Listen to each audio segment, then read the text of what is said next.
Honorable Mwesi Gwarukari yaraganisa kwaba naza kutwara ebyetengo byabo wa minister w'ibibugese hamwe n'emizano okugira byabakora. Tukashaba minister witu Mama Janet Museveni akatwara wa president. Nyenda kubaraganisa ninja ku bantu 2012 naba bodybuilding hatu bangambire 2008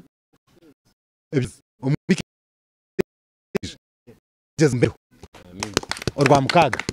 ndebe interante yanyu ya bodybuilding nanye nkayegeramu mba joininga nyencha kari dero 2012 mbata tugume na timu zanyu Alex na club yawe ninja kubandiho Alex Mutabazi urukurambara kickboxing club yayoreke bizubu ebar kurabamu nk'abatezi bebikonde ni kintu shimwe kwinje munonga honorable over kuteta akataisa nke timu ya Mbalasite kickboxing club na noku twateraho omuyemzano yitu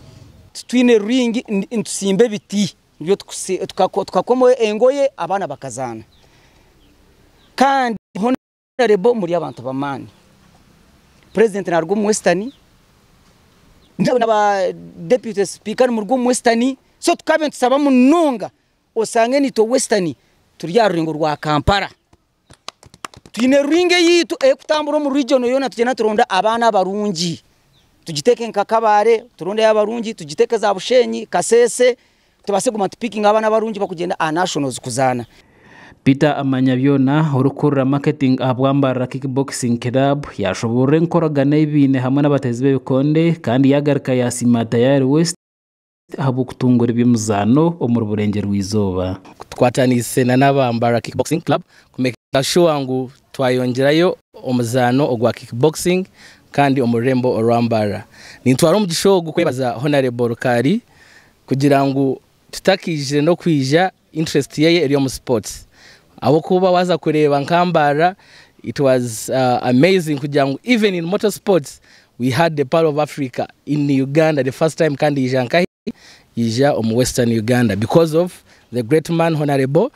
Rukari. Ebyona byabaho obatezi bebikonde babana babuganaho omnyishengero wa Mbalasite North honorable Mwesi Gwarukari bakwateraho omuzano bakoza kuzana 2012 okwezi kwa mushanju. Nahanga abantu akwango inemyoga etakushana konkatera mungaro hanga wahangira abantu aba netaranta zabo ezo bakwasa kozesa nemikono namaguru nemitwe nebifuba byabo ngo kumwabireba nyenda kutwara mu gishogo okwebaza manager Alex wa Mbalasite kickboxing club nyenda kwigabanya nyambara okwegera mu Alex no garka gumana bahagira sports kwagira abantu nkaba Alex abakureba bentaranta bakayeta abantu bakareta abazani bakabata hamwe kwenda kutungura interanta yabo ndi Job Kato abwa tayari West omuri Mbara kickboxing